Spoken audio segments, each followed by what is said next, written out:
Cricket మ్యాచ్లో fielding తప్పిదాలు చాలా ప్రమాదం. ముఖ్యంగా క్యాచ్లు డ్రాప్ చేస్తే పలుసార్లు భారీ మూల్యం చెల్లించుకోవాల్సిందే. బంగ్లాదేశ్తో మ్యాచ్లో మన ఫీల్డర్లు విడిచిన క్యాచ్లతో బంగ్లాదేశ్ బతికిపోయింది.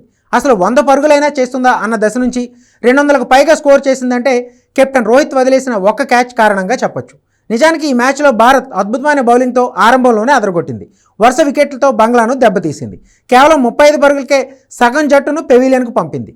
ఆరంభంలోనే పేసర్లు మొహమ్మద్ షమి, హర్షిత్ రాణా చుక్కలు చూపిస్తే ఆ తర్వాత అక్షర్ పటేల్ తన స్పిన్ మ్యాజిక్తో ఉక్కిరి బిక్కిరి చేశాడు.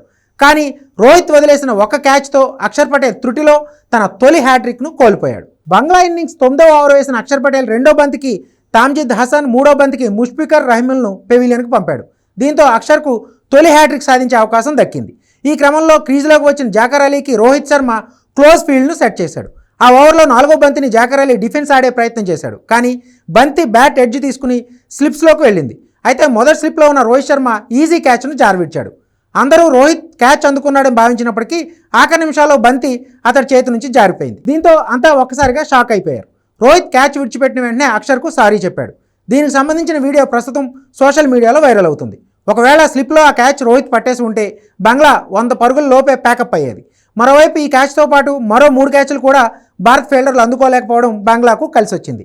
తౌహీద్, జాకర్ అలీ తమకు వచ్చిన అవకాశాన్ని సద్వినియోగం చేసుకున్నారు. 6వ వికెట్కు 154 పరుగుల పార్ట్నర్షిప్ నెలకొల్పారు. ఈ క్రమంలో హాఫ్ సెంచరీలు పూర్తి చేసుకున్న వీరిద్దరూ బంగ్లాకు గౌరవప్రదమైన స్కోర్ అందించారు. మొత్తం మీద రోహిత్తో పాటు మరో 3 క్యాచ్లు జారవేయడం బంగ్లాకు మంచి స్కోర్ వచ్చేలా చేసింది.